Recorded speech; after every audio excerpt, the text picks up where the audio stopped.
সরকারি কর্মচারী হিসেবে দায়িত্ব পালন করতে চাই।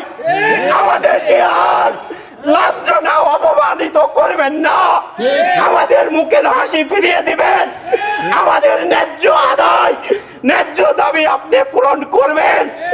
আমরা দীর্ঘদিন বাংলাদেশের কর্মচারীরা আপনার পে স্কেলের থেকে বঞ্চিত। আমরা কি আপনাদের সন্তান ভাই, বাংলাদেশের নাগরিক না? আমাদের কি কথা আপনি বোঝেন না?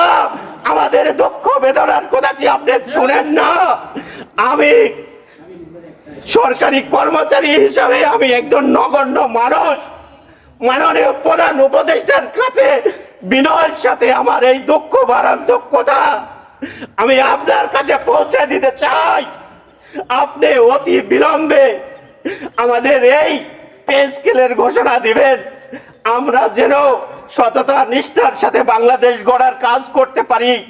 এই আশায় ব্যক্ত করে আমার কথা আমি শেষ করছি।